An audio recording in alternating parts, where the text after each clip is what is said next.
Hello, this is Ali Mashayekhi. I'm presenting the basic structure of a system dynamics model to simulate the spread of COVID-19 under different scenarios and also do some policy analysis. This slide shows stock and flow structure of the model.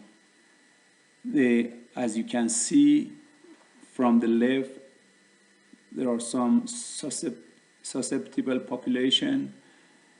As they get infected through infection rate, they flow into infected asymptomatic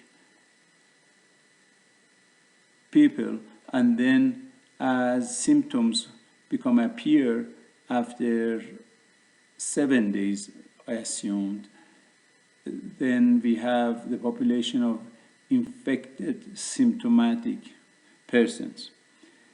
And those who are infected with symptoms either flow through recovery rate and becomes recovered, or unfortunately might die and flow through death rate to cumulative death. The rate in that structure are determined with different variables. I just explained in this slide some of the most important rates. Infection rate in the left is determined by contact between healthy and infected people. So, number of infected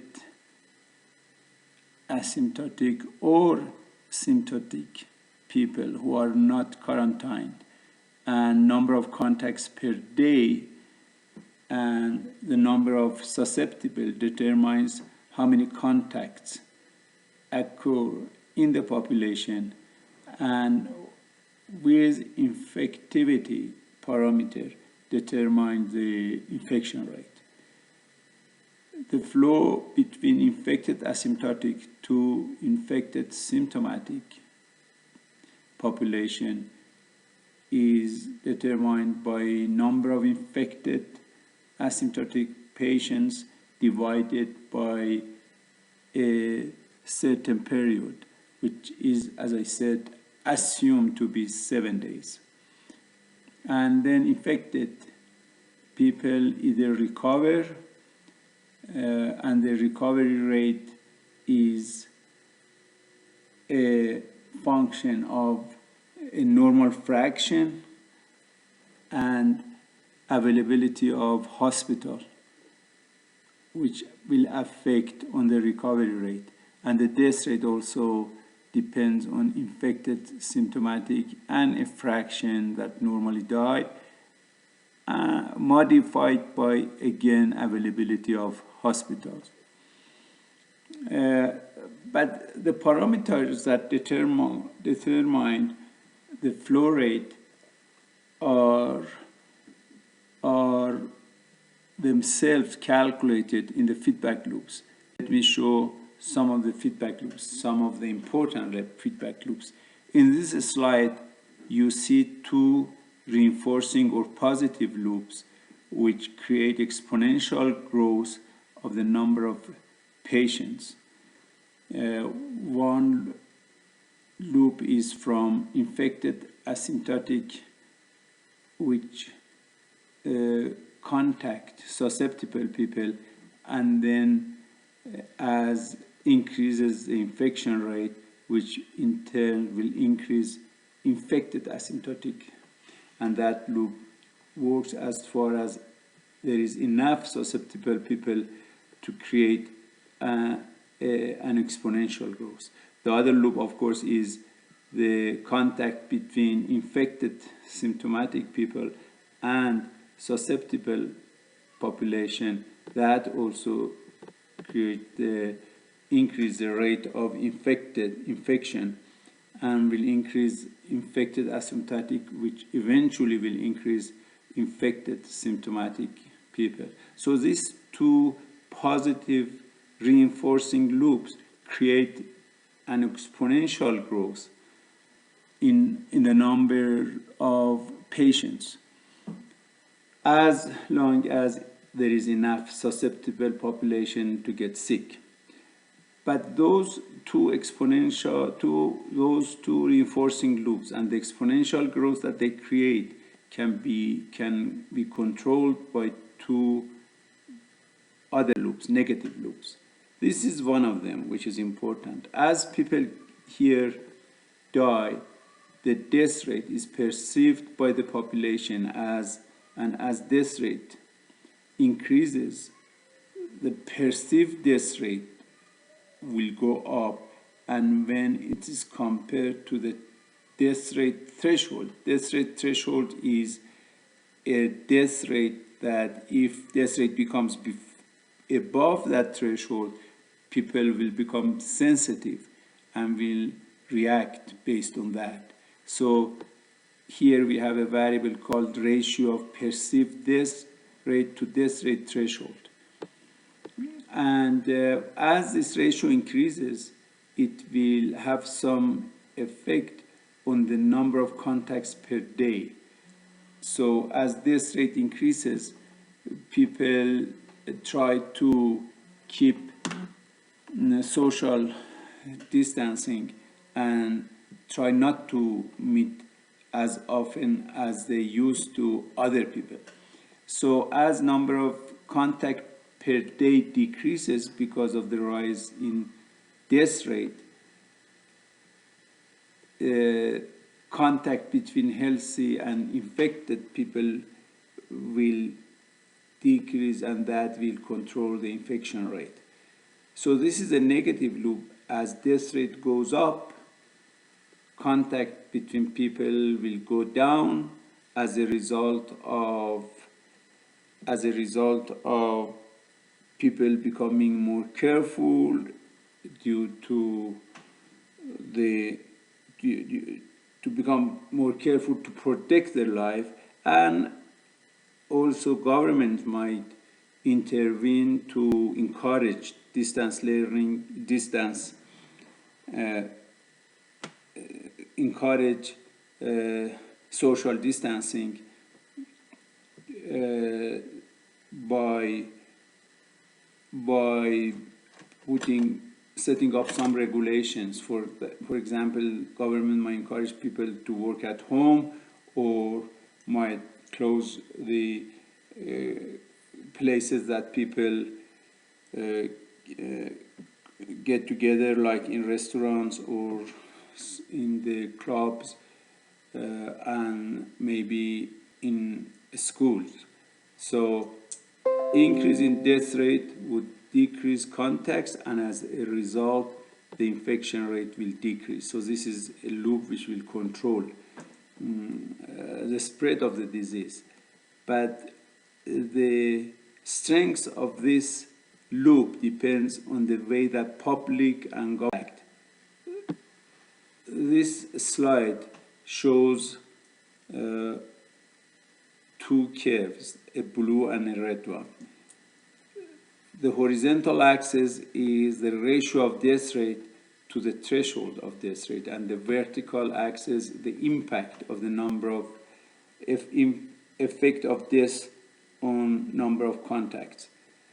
When the society is highly responsive, has a high response to increasing death rate, the blue line is at work. So when death rate increases, the number of contacts will decrease sharply. In the red line, there is a lesser response to increase death rate. The society or the government is less careful or less responsive to the increase in death rate. They are not as much as in the blue line worry about the spread of the disease. The result of these two scenarios are shown in the next slides that I will show.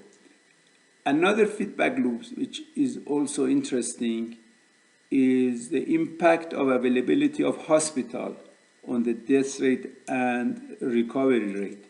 As infected symptomatic population increases, a number of them would need hospital. As they increase too much, hospital availability will decrease, and hospital availability would impact both recovery rate and death rate. So there is a feedback loop here that if infected symptomatic patients increases too much and hospital capacity is not adequate, hospital availability will become low and hospital would not be available to all patients who need hospitalization.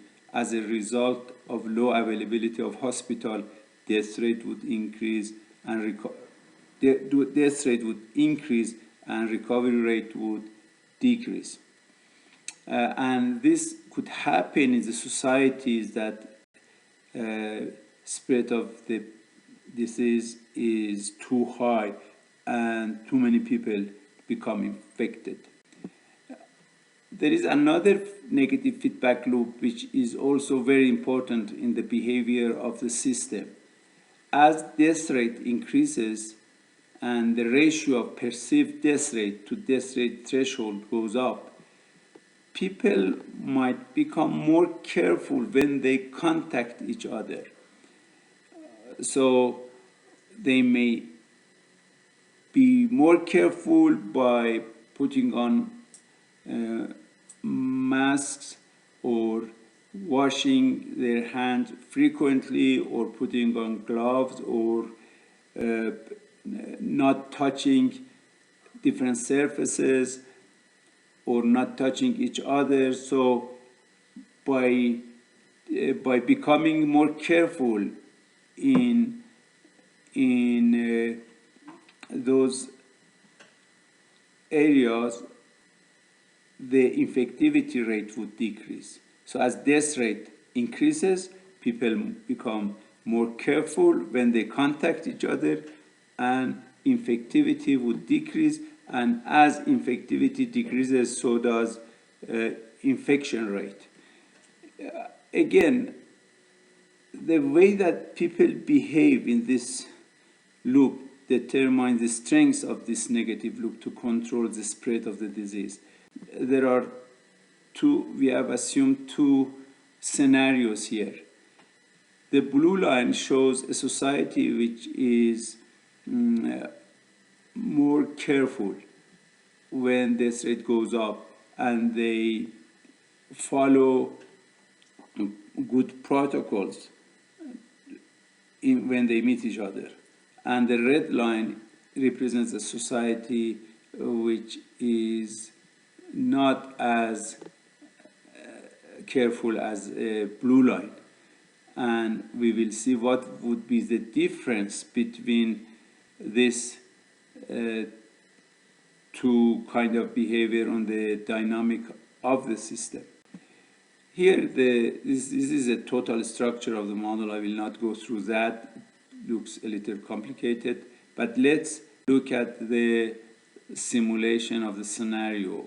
Let's simulate scenario 1, in which high degree of both social distancing and infection production exist. So if society follows those two patterns of behavior, here is the result. The population is 80 million, and as you can see, there are 2 or 3 curves. I will explain 2 of them. The blue line, the red line is infected asymptomatic patients without any sign, and the blue line is the number of patients. As you can see, the number of patients get as high as 120,000, and then it comes down. and in 120 days it gets about very close to zero. And here is death rate, the blue line. The death rate per day goes up to around 3 or about 400 persons per day, and then comes down, and cumulative death goes up, the red line goes up to about 11,000, and cumulative infected symptomatics, total population who gets infected and are symptomatics, get around 320,000. And this is an interesting curve too, because it shows hospital availability. When availability is 1, the blue line, which is here 1, it means that hospital is available to all patients who need that. And hospital bed for symptomatics who need hospitalization is a gray curve, which goes up to about 23 or 4,000 hospitals.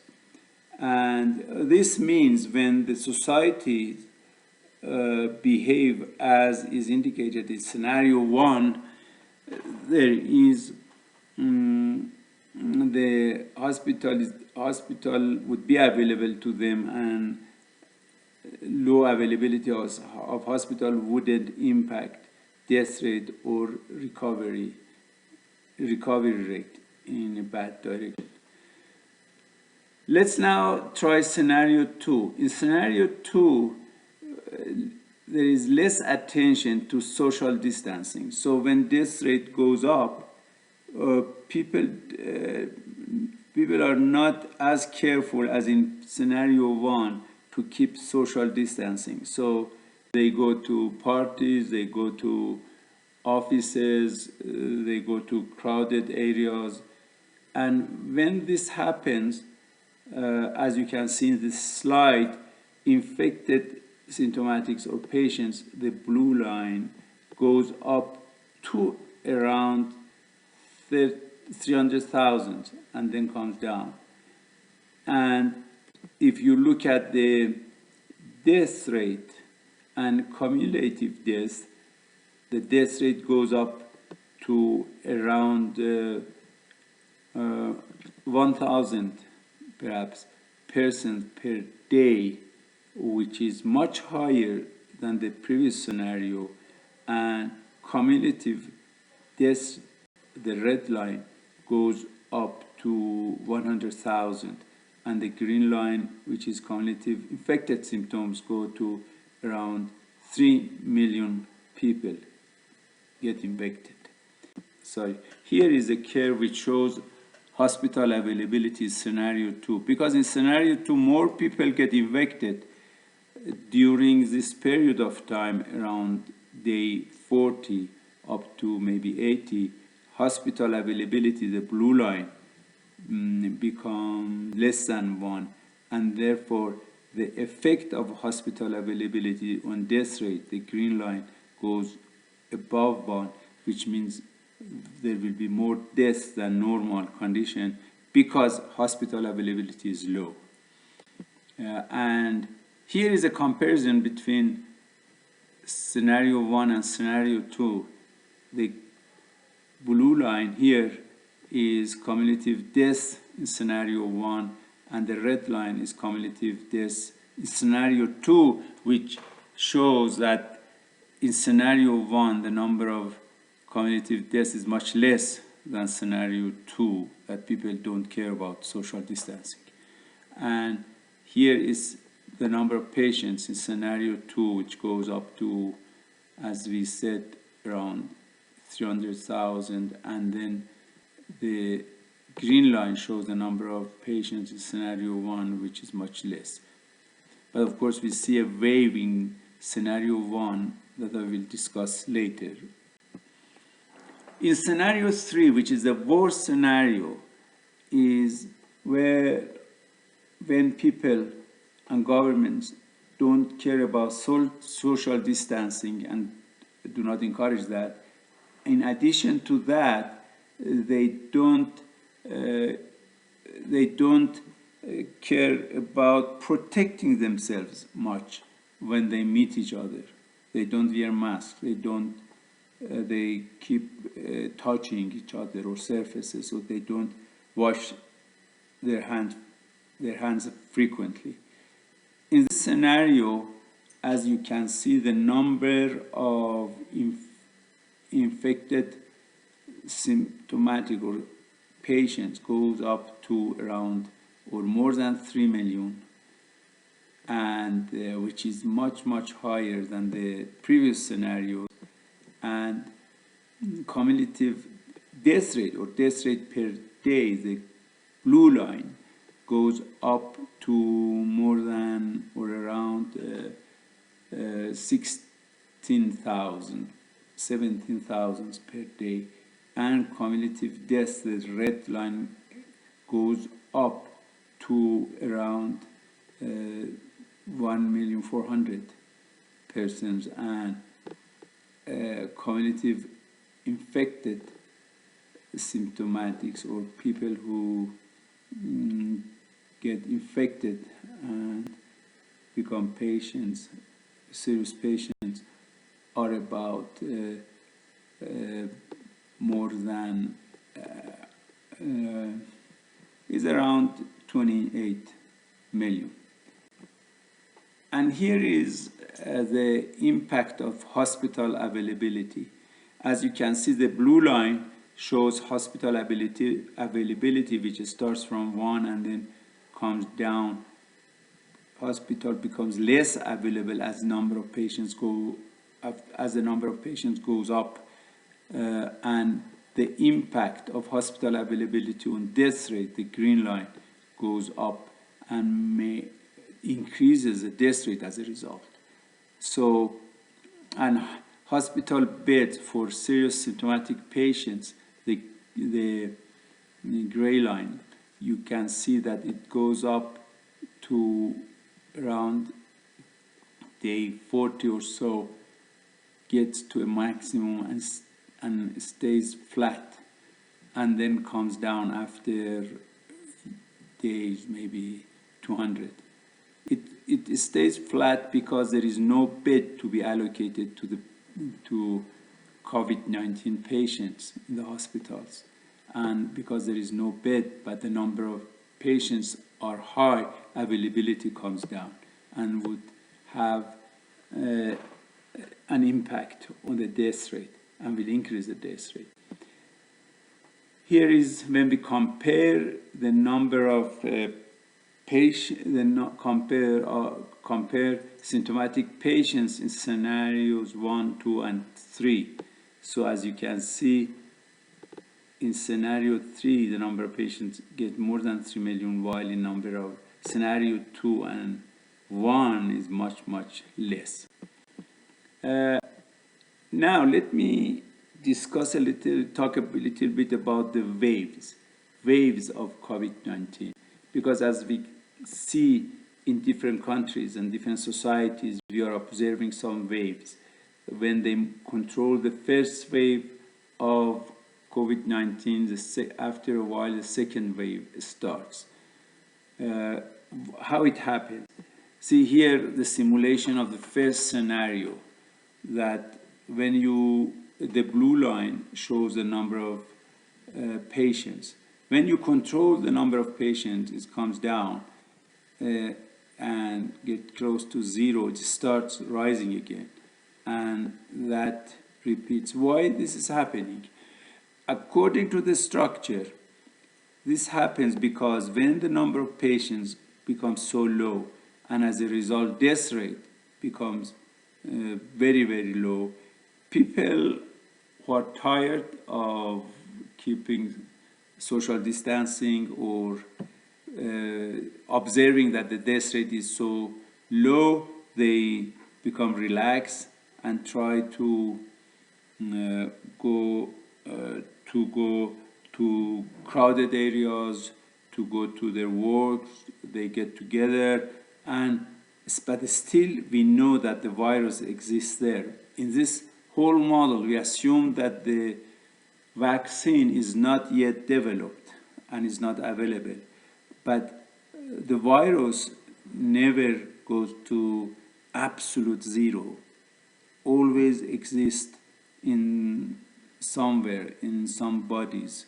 Therefore, when also this patients is very close to zero, but since the virus still is around, as people get together and relax social distancing, then it will go up. And then again, people become more careful, keep social distancing, goes down, and this gets repeated. So that is why we are observing the second wave or third of the spread of COVID-19 in different societies.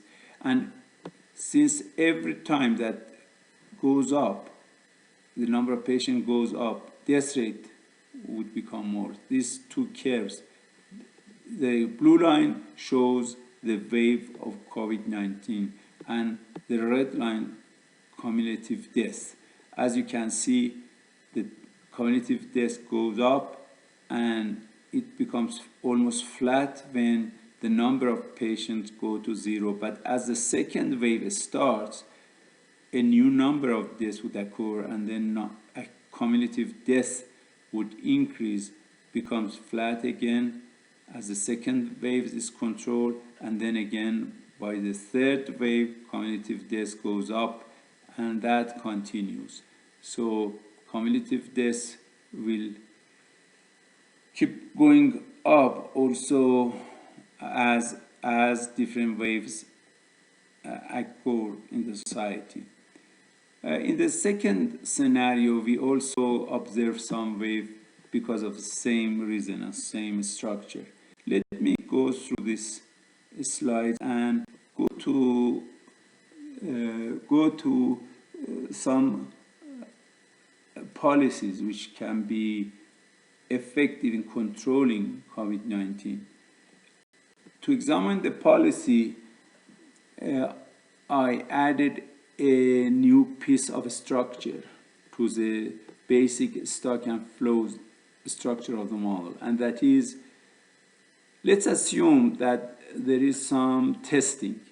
So all people go through some tests, and those who are infected asymptotic and don't have any sign of the disease but carry on the virus with themselves, they can get separated and put in quarantine here and get separated from other people, so they will not, while they have virus with themselves, they will not meet susceptible people.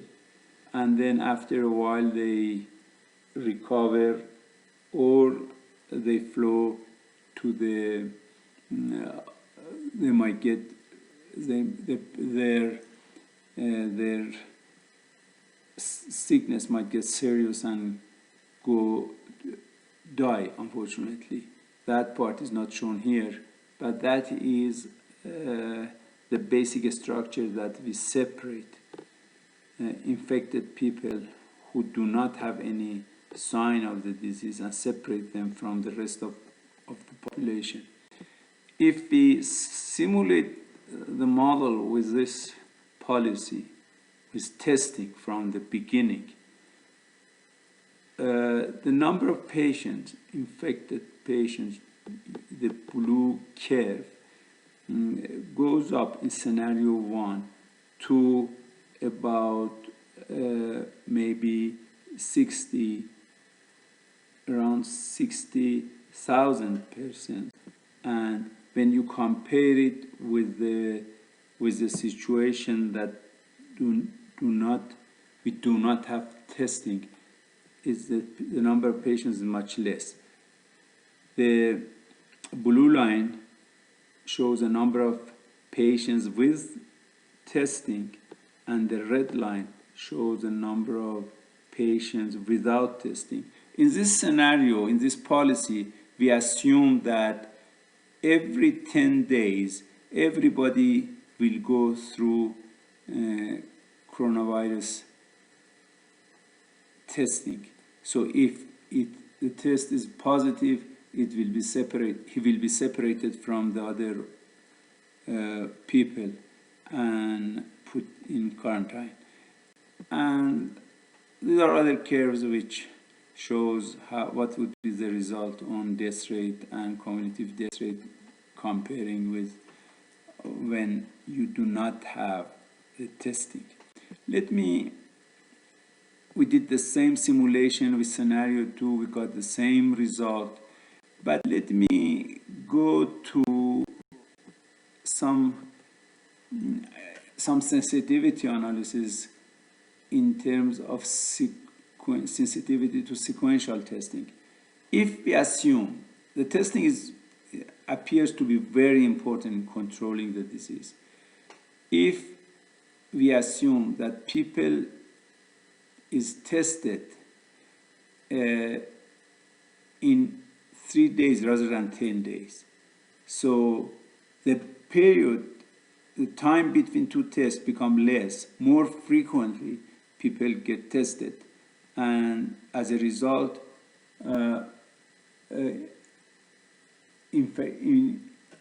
infected people who are asymptomatic patients will be recognized, identified, and get separated more frequently. If we do that, the impact is very high. Here is a comparison between two policies with two time periods for testing in scenario 1. So when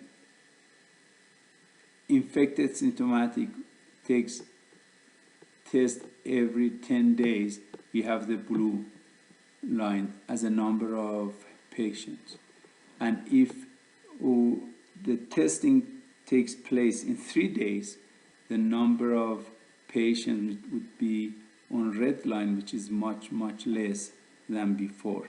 So to protect the society, not only people and government should take social distancing seriously, they should also not only they should also be very, very careful to protect themselves when they meet each other. They should put on masks, they should wash their hands frequently, they should not touch surfaces. And not only that, on top of those two recommendations, if people go through frequent testing and infected people without any symptoms get separated from the population, then society will be protected tremendously. And thank you for your attention. If you are interested, the model and full structure and equations of the model exist on our website. You can go and look at it. Thank you very much.